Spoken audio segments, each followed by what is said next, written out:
ದಲ್ಲಿ ಇವತ್ತು ಆಡಳಿತ ಪಕ್ಷಗಳ ಹಾಗೆ ವಿರೋಧ ಪಕ್ಷಗಳ ನಡುವೆ ಒಂದಷ್ಟು ಸಮರ ನಡೆಯುವಂತ ಸಾಧ್ಯತೆ ಇದೆ. ಒಂದು ನೀಟ್ನ ಪರೀಕ್ಷೆಯಲ್ಲಿ ಆದಂತ ಲೀಕ್ನ ವಿಚಾರಕ್ಕೆ ಸಂಬಂಧಪಟ್ಟಂತೆ ಪ್ರಶ್ನಾಪತ್ರಿಕೆ ಸೋರಿಕೆ ವಿಚಾರಕ್ಕೆ ಸಂಬಂಧಪಟ್ಟಂತೆ ಇವತ್ತು ಧ್ವನಿ ಎತ್ತೋದಕ್ಕೆ ಕಾಂಗ್ರೆಸ್ ಸಜ್ಜಾಗಿದೆ ಅನ್ನೋದು ಈಗ ಗೊತ್ತಾಗ್ತಾ ಇರುವಂತ ಮಾಹಿತಿ. ಆ ಮೂಲಕ ಸದನದಲ್ಲಿ ಇವತ್ತು ಆಡಳಿತ ವಿಪಕ್ಷ ನಡುವೆ ನೀಟ್ ಯುದ್ಧ ನಡೆಯುತ್ತೆ. ಲೋಕಸಭೆಯೊಳಗೆ ಧ್ವನಿ ಎತ್ತೋದಕ್ಕೆ ಕಾಂಗ್ರೆಸ್ ಸಜ್ಜಾಗಿದೆ. ಧರ್ಮೇಂದ್ರ ಪ್ರಧಾನ್ ರಾಜೀನಾಮೆಗೆ ರಾಹುಲ್ ಗಾಂಧಿ ಪಟ್ಟು ಹಿಡಿದಿದ್ದಾರೆ. ಸದನದಲ್ಲಿ ಇಂದು ಕಪ್ಪು ಹೋರಾಟಕ್ಕೆ ಕಾಂಗ್ರೆಸ್ ಸಿದ್ಧತೆ ನಡೆಸ್ತಾ ಇದೆ. ಕಪ್ಪು ಟಿ ಶರ್ಟ್ ಧರಿಸಿ ಆಗಮಿಸಿರುವಂಥ ರಾಹುಲ್ ಗಾಂಧಿ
ಸಂಸತ್ ಭವನದ ಮುಂದೆ ವಿಪಕ್ಷಗಳು ಪ್ರೊಟೆಸ್ಟ್ ಅನ್ನ ಮಾಡ್ತಾ ಇದೆ.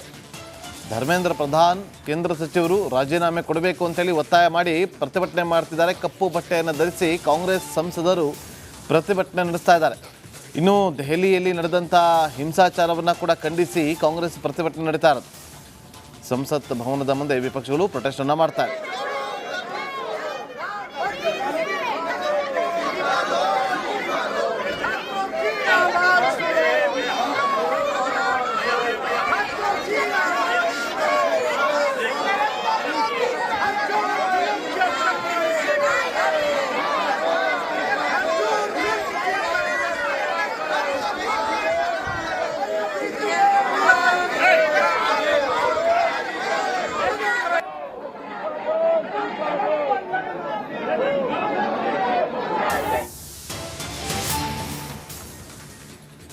ಸದನದ ಒಳಗೂ ಹಾಗೂ ಹೊರಗೂ ನೀಟ್ ಕಿಚ್ಚು ಧಗಧಗಿಸುವಂತ ಹಿನ್ನೆಲೆ ಪ್ರಮುಖ ಸಚಿವರ ಸಭೆ ನಡೆಸಿದ್ದಾರೆ ಪ್ರಧಾನಿ ನರೇಂದ್ರ ಮೋದಿ ಅವರು.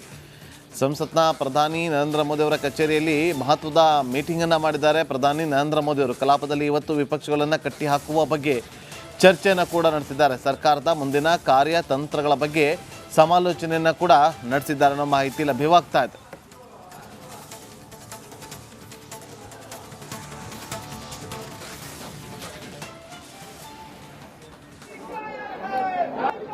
ಸದನದ ಒಳಗೆ ಹಾಗೂ ಹೊರಗೆ ಇವತ್ತು ಪ್ರತಿಭಟನೆಯ ಕಿಚ್ಚು ಹೆಚ್ಚಾಗುತ್ತೆ. ಹಾಗಾಗಿ ಪ್ರಮುಖ ಸಚಿವರ ಜೊತೆಯಲ್ಲಿ ಪ್ರಧಾನಿ ನರೇಂದ್ರ ಮೋದಿಯವರು ಮೀಟಿಂಗನ್ನು ಮಾಡಿದ್ದಾರೆ. ಪ್ರಧಾನಮಂತ್ರಿ ಕಚೇರಿಯಲ್ಲಿ ಯಾವ ರೀತಿಯಾಗಿ ಕಟ್ಟಿ ಹಾಕಬೇಕು ಅನ್ನೋದರ ಬಗ್ಗೆ ಸಮಾಲೋಚನೆಯನ್ನು ಕೂಡ ನಡೆಸಿದ್ದಾರೆ ಅನ್ನೋದು ಗೊತ್ತಾಗ್ತಾ ಇದೆ. ಮತ್ತೊಂದು ಕಡೆ ದೆಹಲಿಯ ಜಂತರ್ ಮಂತರ್ನಲ್ಲಿ ನಡೀತಾ ಇದ್ದಂತಹ ಪ್ರತಿಭಟನೆ ಹೈಡ್ರಾಮಕ್ಕೆ ಸಾಕ್ಷಿಯಾಗಿತ್ತು. ಆ ವಿಚಾರವನ್ನು ಕೂಡ ಖಂಡಿಸಿ ಇವತ್ತು ಸದನದ ಹೊರಗೆ ಕಪ್ಪು ಬಟ್ಟೆಯನ್ನು ಧರಿಸಿ ಪ್ರತಿಭಟನೆಯನ್ನು ಮಾಡ್ತಿದ್ದಾರೆ. ವಿಪಕ್ಷ ನಾಯಕರು ಆಗಿರುವಂತಹ ರಾಹುಲ್ ಗಾಂಧಿ ಅವರಿದ್ದಾರೆ, ಅಖಿಲೇಶ್ ಯಾದವ್ ಅವರಿದ್ದಾರೆ, ಪ್ರಿಯಾಂಕಾ ಗಾಂಧಿ ಅವರಿದ್ದಾರೆ ಸೇರಿದಂತೆ ಬಹುತೇಕ ಕಾಂಗ್ರೆಸ್ನ ನಾಯಕರು, ಇನ್ನಿತರ ವಿಪಕ್ಷಗಳ ನಾಯಕರು, ಸಂಸದರೆಲ್ಲರೂ ಕೂಡ ಅಲ್ಲಿ ಭಾಗಿಯಾಗಿರೋದನ್ನು ನಾವಿಲ್ಲಿ ಗಮನಿಸ್ಬೋದು. ಮತ್ತಷ್ಟು ಮಾಹಿತಿಯನ್ನು ಕೊಡೋದಕ್ಕೆ ನಮ್ಮ ಪ್ರತಿನಿಧಿ ಅಭಿಷೇಕ್ ನೇರ ಸಂಪರ್ಕದಲ್ಲಿ ಜಾಯ್ನ್ ಆಗಿದ್ದಾರೆ. ಅಭಿಷೇಕ್, ಇವತ್ತು ಏನು ಆಗಬಹುದು?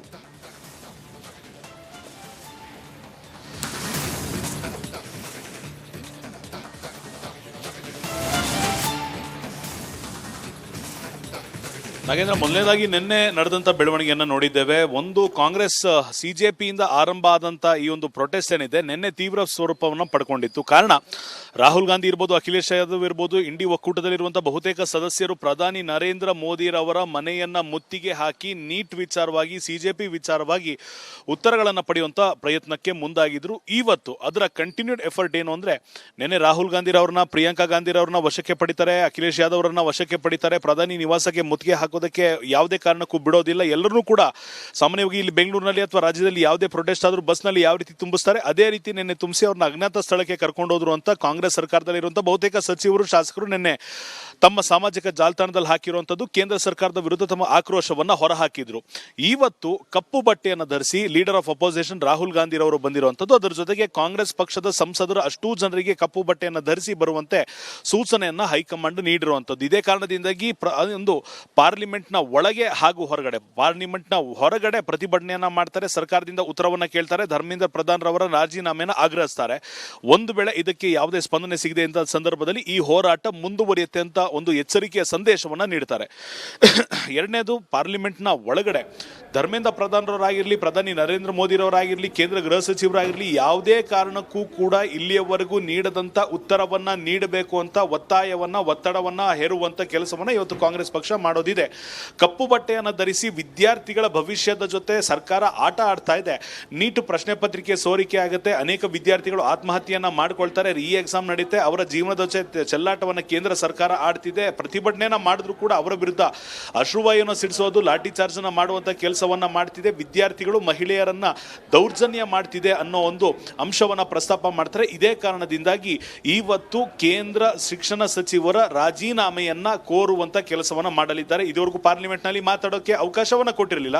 ಇವತ್ತು ಈ ವಿಚಾರವನ್ನ ಪ್ರಸ್ತಾಪ ಮಾಡಲೇಬೇಕು ಅಂತ ಪಾರ್ಲಿಮೆಂಟ್ ನ ಒಳಗಡೆ ಕೂಡ, ಅಂದ್ರೆ ಹೌಸ್ ನ ಒಳಗಡೆ ಕೂಡ ಇವತ್ತು ಪ್ರತಿಭಟನೆಯನ್ನ ಮಾಡೋದಕ್ಕೆ ಸಜ್ಜಾಗಿರುವಂತಹ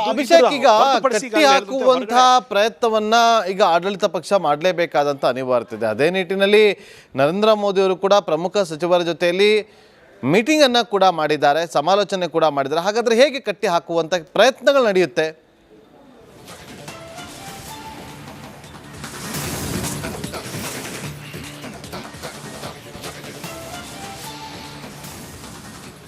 ಕಟ್ಟಿ ಹಾಕೋದಕ್ಕೆ ಆಡಳಿತ ಪಕ್ಷಕ್ಕೆ ಇರುವಂತಹ ಒಂದಿಷ್ಟು ಕಾನೂನಾತ್ಮಕ ಪ್ಲಸ್ ಪಾಯಿಂಟ್ಗಳು ಏನು ಅಂದ್ರೆ, ವಿದ್ಯಾರ್ಥಿಗಳು ಈ ಒಂದು ಶಾಂತಿಯುತ ಪ್ರತಿಭಟನೆಯನ್ನ ಮಾಡ್ತಿದ್ರೆ ನಾವು ಅದನ್ನು ಯಾವುದೇ ಕಾರಣಕ್ಕೂ ಹತ್ತಿಕ್ತಾ ಇರಲಿಲ್ಲ. ಆದ್ರೆ ಪಾರ್ಲಿಮೆಂಟ್ಗೆ ಲಗ್ಗೆ ಇಡುವಂತ ಕೆಲಸ ಇಂಟೆಲಿಜೆನ್ಸ್ ರಿಪೋರ್ಟ್ ಮೂಲಕ ಬಂದಿತ್ತು. ಈ ರೀತಿ ಸ್ಥಿತಿ ಬೇರೆ ರಾಜ್ಯದಲ್ಲಿ ಅಥವಾ ಬೇರೆ ದೇಶಗಳಲ್ಲಿ ಆಗಿರುವಂತ ಜೆನ್ಸಿ ಪ್ರೊಟೆಸ್ಟ್ ಅಂತ ಏನು ಹೇಳ್ತೀವಿ, ಈ ರೀತಿ ಆಗಬಾರದು ಅಂತ ಮುಂಜಾಗ್ರತಾ ಕ್ರಮವಾಗಿ ನಾವು ಅವರನ್ನ ವಶಕ್ಕೆ ಪಡೆದಿದ್ದೇವೆ ಅಂತ ಒಂದು ಉತ್ತರ ಆಡಳಿತ ಪಕ್ಷದಿಂದ ಬರುವಂತ ನಿರೀಕ್ಷೆ ನಾವು ಇಟ್ಕೊಳ್ಬಹುದು. ಎರಡನೇದಾಗಿ, ಪೊಲೀಸರು ತಾವೇ ಯಾರ ಮೇಲೂ ಕೂಡ ಲಾಠಿ ಪ್ರಹಾರ ಮಾಡಿಲ್ಲ, ಬದಲಾಗಿ ಪೊಲೀಸರ ವಿರುದ್ಧ ಪೆಪ್ಪರ್ ಸ್ಪ್ರೇ ಅನ್ನ ಹಾಕಲಾಯಿತು, ಅವರ ವಿರುದ್ಧ ಪಿತೂರಿಯನ್ನು ನಡೆಸಲಾಯಿತು. ಈ ಸಂದರ್ಭದಲ್ಲಿ ತಮ್ಮ ಜೀವ ರಕ್ಷಣೆಗೋಸ್ಕರ ಪೊಲೀಸರು ಲಾಠಿ ಪ್ರಹಾರ ಮಾಡಿದ್ರು ಅಂತ ಹೇಳುವಂತ ಸಾಧ್ಯತೆ ಕೂಡ ಇರುವಂತದ್ದು. ಮೂರನೇದಾಗಿ, ನೀಟ್ ಪರೀಕ್ಷೆ ಅವ್ಯವಹಾರ ಆಗಿರ್ಬೋದು, ಲೀಕೇಜ್ ಆಗಿರ್ಬೋದು, ಪಕ್ಷದ ಕಾರ್ಯಕರ್ತನಿಂದ ಆಗಿದ್ರು ಕೂಡ ಆತನ ವಿರುದ್ಧ ಕ್ರಮವನ್ನು ಎಸಗಲಾಗಿದೆ, ಆತನನ್ನ ಪೊಲೀಸರಿಗೆ ಒಪ್ಪಿಸಲಾಗಿದೆ, ನೀಟ್ ರೀ ಎಕ್ಸಾಮ್ ಅನ್ನು ಮಾಡಿಸಲಾಗಿದೆ, ಯಾವುದೇ ವಿದ್ಯಾರ್ಥಿಗಳಿಗೂ ಮೋಸ ಆಗದಂತೆ ಎಚ್ಚರಿಕೆಯನ್ನ ವಹಿಸಲಾಗಿದೆ. ಇನ್ನು ಮುಂದೆ ಈ ರೀತಿ ಆಗೋದಿಲ್ಲ ಅನ್ನೋದು ಅಂಶವನ್ನ ಹೇಳಬಹುದು. ಅದರ ಜೊತೆಗೆ ಮೂರನೇ ಪಾಯಿಂಟ್, ಪ್ರಮುಖವಾಗಿ ರಾಜಕೀಯದ ಅಸ್ತ್ರವಾಗಿ ವಿಪಕ್ಷಗಳು ಇದನ್ನ ಬಳಸ್ಕೊಳ್ತಾ ಇರೋದ್ರಿಂದ ಇದಕ್ಕೆ ನಾವು ಹೆಚ್ಚಿನ ಉತ್ತರವನ್ನ ನೀಡುವಂತ ಅಗತ್ಯತೆ, ಅನಿವಾರ್ಯತೆ ಇಲ್ಲ ಅನ್ನೋ ಒಂದು ಅಂಶವನ್ನ ಹೇಳಬಹುದು. ಇದನ್ನ ಹೊರತುಪಡಿಸಿ ಪ್ರತಿಭಟನೆ ಮಾಡುವಂತದ್ದು ಕಾನೂನಿನ ಮುಖಾಂತರ ಕಾನ್ಸ್ಟಿಟ್ಯೂಷನಲ್ ರೈಟ್ ಆಗಿರೋದ್ರಿಂದ ಅದಕ್ಕೆ ಬಿಜೆಪಿ ಯಾವುದೇ ರೀತಿ ವಿರೋಧ, ಅಂದ್ರೆ ಎನ್ಡಿಎ ಯಾವುದೇ ವಿಚಾರವಾಗಿ ಕೂಡ ಪ್ರತಿರೋಧವನ್ನ ತೋರಿಸದೇ ಇದ್ರು ಕೂಡ ಇದು ಕೇವಲ ರಾಜಕೀಯಕ್ಕೆ ಮೀಸಲಾಗಿರುವಂತ ಹೋರಾಟ ಅಂತ ಹೇಳಿ ವಿಚಾರವನ್ನ ಪ್ರಸ್ತಾಪ ಮಾಡುವಂತ ಸಾಧ್ಯತೆ ಇದೆ. ಇದೇ ಕಾರಣದಿಂದಾಗಿ ಪ್ರಧಾನಿರವರು, ಧರ್ಮೇಂದ್ರ ಪ್ರಧಾನ್ ರವರು, ಅಮಿತ್ ಶಾ ಅವರು ಸೇರಿದಂತೆ ಬಿಜೆಪಿಯ ಹಿರಿಯ ನಾಯಕರು, ಎನ್ಡಿಎ ಹಿರಿಯ ನಾಯಕರು ಈಗಾಗಲೇ ಕುಳಿತು ಮಾತನಾಡಿ ಯಾವ ರೀತಿ ವಿಪಕ್ಷವನ್ನ, ಅವರ ಧ್ವನಿಯನ್ನ ಅಡಗಿಸಬಹುದು ಅಥವಾ ಟೆಕ್ನಿಕಲಿ ಯಾವ ರೀತಿ ಅವರ ಹೋರಾಟಕ್ಕೆ ತಾರ್ಕಿಕ ಅಂತ್ಯವನ್ನು ಇಡಬಹುದು ಅನ್ನೋದು ಮಾತುಕತೆಯನ್ನ ನಡೆಸಿ ಈಗ ಪಾರ್ಲಿಮೆಂಟ್ ಆರಂಭಿಸುವಂತ ಸಾಧ್ಯತೆ ಇರುವಂತದ್ದು. ನಾಗೇಂದ್ರ, ಹಾಗಾದ್ರೆ ಇವತ್ತು ಒಂದು ಕಡೆ ಸಂಪೂರ್ಣವಾಗಿ ಗದ್ದಲಕ್ಕೆ ಸಾಕ್ಷಿ ಆಗತ್ತೆ ಇವತ್ತಿನ ಸದನ. ಅಭಿಷೇಕ್,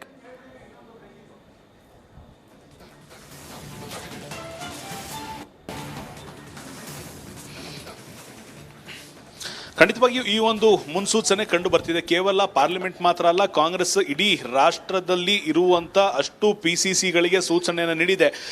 ಬಿಜೆಪಿಯ ಸರ್ಕಾರ ಎಲ್ಲೆಲ್ಲಿದೆ ಅಥವಾ ಬಿಜೆಪಿಯ ಕಚೇರಿಗಳು ಎಲ್ಲೆಲ್ಲಿದೆ ಅಲ್ಲಿಗೆ ಹೋಗಿ ಪ್ರತಿಭಟನೆಯನ್ನ ಮಾಡಬೇಕು, ಉತ್ತರವನ್ನ ಪಡಿಬೇಕು ಅಂತ ಈ ಒಂದು ಸೂಚನೆ ನಿನ್ನೆಯಿಂದಲೇ ನಾವು ಗಮನಿಸಿದ್ದೇವೆ. ಯಾಕಂದ್ರೆ ಲೋಕಭವನದ ಬಳಿ ಕಾಂಗ್ರೆಸ್ನ ಕಾರ್ಯಕರ್ತರು ಪ್ರತಿಭಟನೆಯನ್ನ ನಿನ್ನೆಯಿಂದ ಆರಂಭ ಮಾಡಿದ್ದಾರೆ. ಇವತ್ತು ಪಾರ್ಲಿಮೆಂಟ್ನಲ್ಲಿ ಸದ್ದುಗದ್ದಲ ಖಂಡಿತ ಆಗುತ್ತೆ. ಉತ್ತರ ಪಡೆಯುವಂತ ಯತ್ನವನ್ನ ಕಾಂಗ್ರೆಸ್ ಮಾಡಿದ್ರೆ ಉತ್ತರ ನೀಡದಂತ ಅಥವಾ ಡೈವರ್ಟ್ ಮಾಡುವಂತ ಅಥವಾ ಸಮಜಾಯಿಷಿಯನ್ನ ನೀಡುವಂತ ಕೆಲಸವನ್ನ ಆಡಳಿತ ಪಕ್ಷವಾಗಿರುವಂತಹ NDA ಮಾಡುತ್ತೆ. ಈ ಕಾರಣದಿಂದಾಗಿ ಇದರ ಔಟ್ಕಮ್ ಏನಾಗುತ್ತೆ ಅನ್ನೋ ಒಂದು ವಿಚಾರವಾಗಿ ಮುಂದಿನ ಡೆವಲಪ್ಮೆಂಟ್ಗಳು ನಿರ್ಧಾರ ಆಗುತ್ತೆ. ಆದರೆ ಖಂಡಿತವಾಗಿಯೂ ಇವತ್ತು ನೀಟ್ ವಿಚಾರವನ್ನ ಪ್ರಸ್ತಾಪ ಮಾಡಿ ಧರ್ಮೇಂದ್ರ ಪ್ರಧಾನ್ ರವರು ರಾಜೀನಾಮೆಯನ್ನ ನೀಡಲೇಬೇಕು ಅಂತ ಒತ್ತಾಯವನ್ನ ಕಾಂಗ್ರೆಸ್ ಮಾಡುವಂತ ನಿರೀಕ್ಷೆ ಇರೋದ್ರಿಂದ ಇದು ಯಾವ ತಾರಕಕ್ಕೆ ಹೋಗುತ್ತೆ, ಯಾವ ಹಂತಕ್ಕೆ ಹೋಗುತ್ತೆ ಅನ್ನೋದನ್ನ ಕಾದು ನೋಡಬೇಕಾಗಿದೆ. Nagendra. Okay, thank you Abhishek ನಿಮ್ಮೆಲ್ಲ ಮಾಹಿತಿಗಾಗಿ.